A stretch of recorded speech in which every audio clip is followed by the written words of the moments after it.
Hello, good morning students. कैसे हैं आप? चलिए, तो आज आपकी क्लास शुरू होती है हिंदी व्याकरण का चैप्टर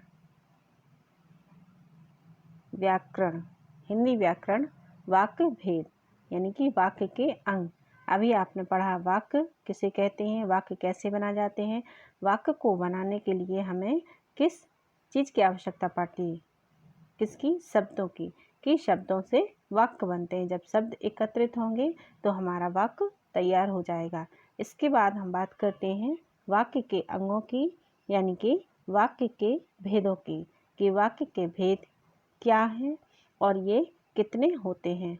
तो चलिए हम शुरू करते हैं वाक्य के अंग।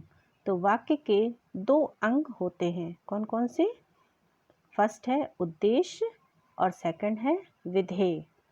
उद्देश्य क्या है और विधेय क्या है, मैं आज आपको अच्छे से समझा रही हूँ। आप ध्यान से सुनिए और आपको आराम से समझ में आ जाएगा।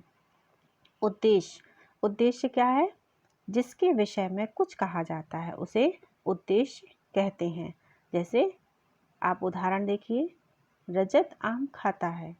तो रजत इसमें उद्देश्य है। क्यों है रजत उद्देश्य? क्योंकि रजत का उद्देश्य क्या है? आम खाना। तो आम खाने का काम कौन कर रहा है?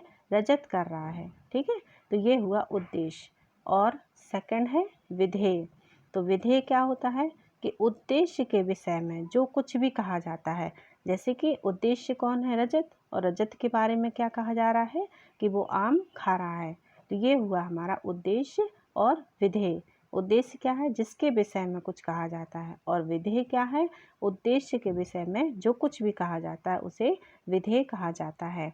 उदाहरण आपके सामने देखिए, रजत आम खाता है। तो इसमें आम खाने का काम कौन कर रहा है? रजत।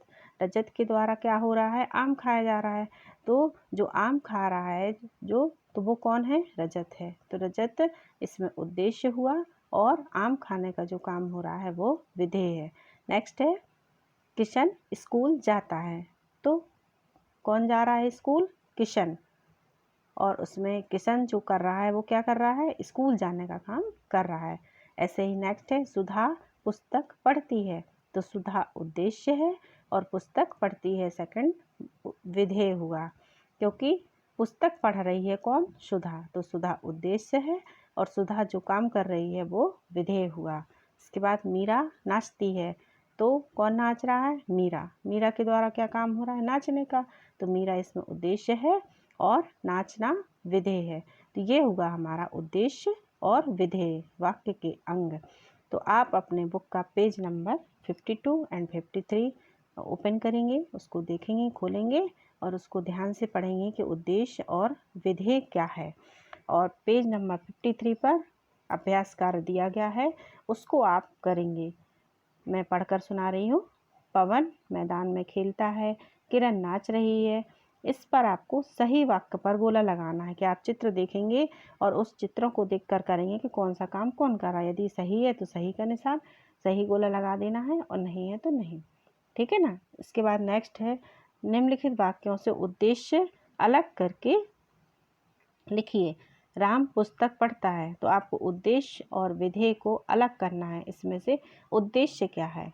तो जो पुस्तक पढ़ रहा है वो कौन पढ़ रहा है? राम। तो राम इसमें उद्देश्य हुआ। मोहन दौड़ता है। तो मोहन क्या हुआ? उद्देश्य। हर्षिता खेल रही है। तो हर्षिता उद्देश्य। और मीरा नाचती है। तो मीरा उद्देश्य। कुत्ता भौंक रहा है। तो कुत्ता क्या हुआ? उद्देश्य। तो ऐसे आप उद्देश्य पर गोला लगा देंगे या फिर उसको अलग करके लिख देंगे। आप अपने बुक में कर सकते हैं, चाहे तो नोटबुक में कर सकते हैं। जैसा भी हो आप अभ्यास से कार्य करेंगे और 5 से 10 शब्द बनाएंगे और उसमें उद्देश्य और विधेय को अलग अलग करके लिखेंगे। उद्देश्य पर आपको गोला लगाना है और विधेय को अंडरलाइन करना है। ऐसे आप 5 या 10 वाक्य बनाएंगे। आप अपने बुक के पीछे पेज है उसमें कर सकते हो या फिर अपनी नोटबुक में नोट कर लेना। Okay, thank you and have a nice day.